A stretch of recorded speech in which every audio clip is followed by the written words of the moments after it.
Hello everyone, and welcome back to the Hammered Corner.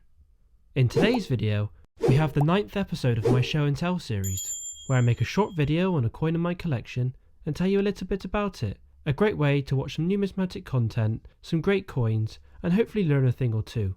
I have recently purchased a new cabinet from Peter Nichols, and will be able to travel with me when I move abroad, so I thought I would test it in today's introduction. So, in today's video, we have a groat from the reign of Edward III. Edward was King of England for 50 years, and his reign saw the beginning of the 100 Years' War against France. He was the son of Edward II and Isabella, and became king in 1327, aged only 15, until his death in 1377. He became king after Edward II was deposed by his mother and her lover, Roger Mortimer. A year later, Edward married and were to have 13 children.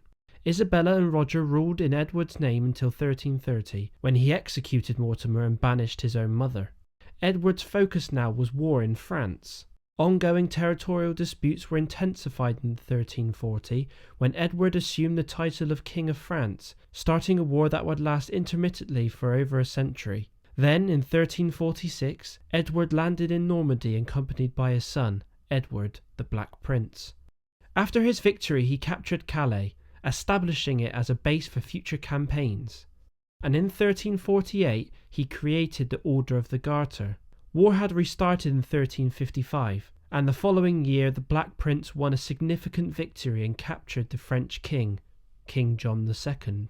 This resulted in the creation of the Treaty of Brittany in 1360, and marked the end of the first phase of the 100 Years' War, and the high point of the English influence in France.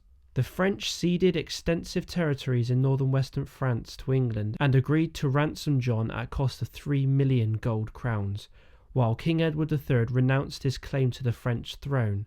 The treaty, however, failed to establish a lasting peace, and the war began again in 1369. The silver groat was introduced by Edward I and was not accepted by the people in 1280, and was to be the largest denomination in circulation until Henry VII introduced the testoon. The word groat is derived from the old French word gros, meaning large or great, named after the French coin, the gros tournos.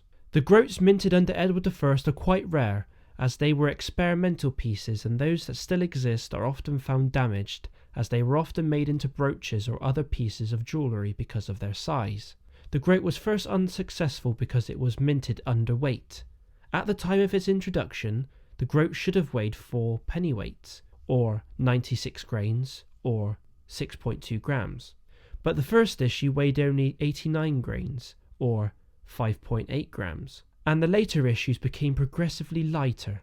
It wasn't until the reign of Edward III that the groat was a circulating coin, though the weight was reduced to 3 pennyweights, 60 grains, or 3.9 grams. This coin was minted between 1351 and 1361, and includes the French title. Now, the Treaty of Brittany is very important when we look at Edward III's coins numismatically.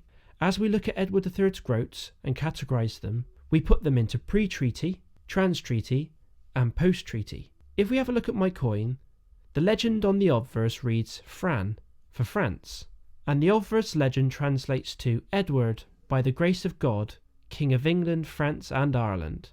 The post-treaty coinage removed France from the legend, when Edward renounced his right as King of France. The obverse has a front-facing crown bust of the king, and surrounding the portrait is the treasure. The point where 2 treasure arches meet is called the cusp, and on the end of the cusps are often met with a lis. If you take a look around the legend, the words are also broke up with small circular stops, if the word was abbreviated. The reverse is a lovely design with 2 parts of the coin legend.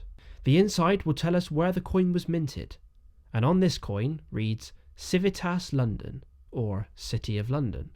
And the outer legend translates to I have made God my helper, a phrase used on coinage for hundreds of years after being issued on these groats. The reverse design follows the long cross introduced in 1279 by Edward I after the Great Recoinage. This groat is a Type C, which means it was minted between 1351 and 1352. It has Lambardic M's, which is a style of lettering, closed C's and E's, and R's with wedge-shaped tails, followed by the ×1 mint mark. There are also 4 trefoils within quarters below the mint. These big medieval coins are extremely popular to collect, with many issues and variants within different periods at a cost that won't break the bank. So, there we have it.